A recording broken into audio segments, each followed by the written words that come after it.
Hi. I've lost another 2 pounds. There's your update. Bye. No, I'm just kidding. I just came home from work this morning and I just got like the coolest letter in the mail addressed to YouTube Dude. And he sent me like the coolest letter here. I'm not going to like read it to you or anything, but it's pretty awesome. I'm hanging it up on my fridge, I think. I totally wasn't expecting that. June 13th, so that got here pretty fast. Today is June 17th. It's probably been down there for a day. Would you believe that this morning when I took my first break, it was 50 degrees outside on June 17th? And what is that? I don't know. Well, what you were saying in the letter actually, is you were curious about more of my thoughts on the Throwing Copper lyrics. And it's been a while since I've heard the album now, because it's been a few months, but I was looking over a few of them online. You know what the really sad thing is that most of the time I don't really pay attention to lyrics in music, which is probably unfortunate because I probably miss out on a whole lot of stuff, but probably Throwing Copper has the toughest lyrics of any album that I've ever heard. You wanted to know what TBD stands for. I always thought it was to be determined, because that's like when someone writes a song or makes a movie or does some other kind of thing that requires a title and they don't know what to call it, they'll just call it TBD for the time being until they can decide what to call it. And TBD would be to be determined or to be decided. But I was looking online and I read somewhere that it actually stands for Tibetan Book of the Dead. So, heck if I know what that is. For the most part, it seems like it's a song about getting bossed around by a religion, and a lot of the album does seem to be kind of an anti-religious thing. Personally, I believe in God, but I'm not, I don't really follow any set religion or any set of rules that much. I think for the most part, we humans already know right from wrong. It's instilled in our nature somehow. That I don't think we have to have a religion or anything to tell us, what right and wrong is. If we already know, we had to have figured that out somehow. I actually took notes on the back of your envelope. Toward the beginning of the song, he says, "In the morning there were things to be read, words to be said, food to be fed, but I won't be there. I'll be clutching on a megaphone pointed at my head." Basically, what he's saying there is, there's things we need to do in this world. We got to feed the children, we got to talk, we got to do things, we got to go to our jobs and work every day. And what he's saying is that religion is getting in the way of that, because he's saying, I won't be there to do all that stuff. I'll be clutching at this megaphone pointed at my head, and he's telling me to relay this message to all these other people. Probably the most controversial song on the album is Top.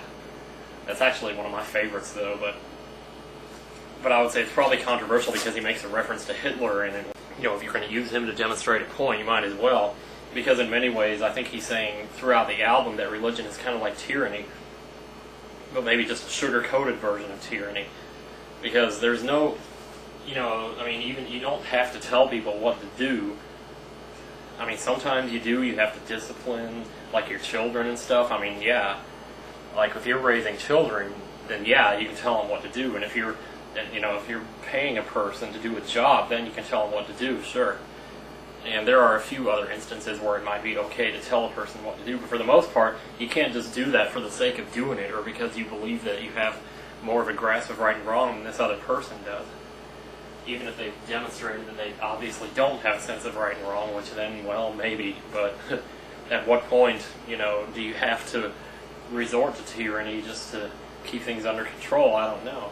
No, it's the second verse, actually. He says, "This is not helping me at all. Where did we get this plan that you give to me, but I might already have?" And what he's saying is, why do you need to teach me right and wrong when I already know what it is?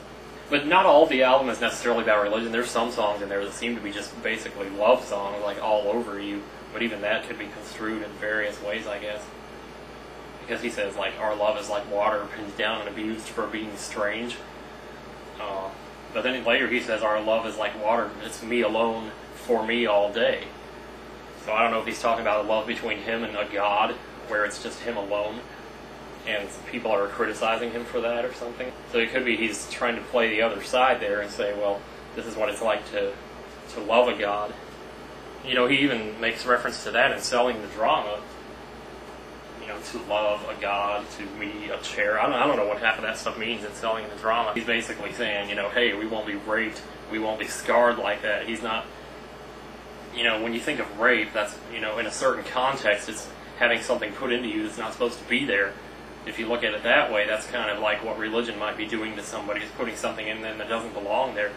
or a certain set of standards or rules or something. Now, I'm not saying the Ten Commandments are not good rules. I mean, they are. But if, if thou shalt not covet is something I shouldn't be doing, well, then you take one look at my handle, I'm in big trouble then, ain't I? Iris is the one that always got me. I mean, I love the melody. I absolutely, I could listen to that song all day. But right from the very get-go, it doesn't make any sense at all. He says, I liked the way my hand looked on your head in the presence of my knuckles. But the beauty of this vision alone, just like yesterday's sunset, has been perverted by the sentimental and mistaken for love. I mean, what? What the hell are you talking about? But the more I think about it, I think that song is more about violence or something. About how people are turned on by violence, and not so much sexually, but in ways that people are drawn to it and it sticks in their minds. And that's why he says the beauty of this vision, I can't shake from my tree just yet, and all that stuff. But at the same time, he's trying to figure out why he likes it so much. So in some ways, the album is extremely religious, and then in other ways, it's like anti-religious, because there are spiritual people out there who don't cling to one specific religion, and yet they still find themselves in touch with a higher being or something that they can't quite describe or define physically.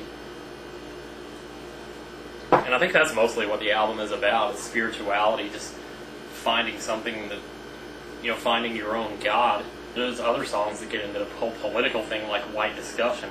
The first two lines of White Discussion are like probably the best two lines on the album. He says, I talk of freedom, you talk of the flag. I talk of revolution, you'd much rather brag.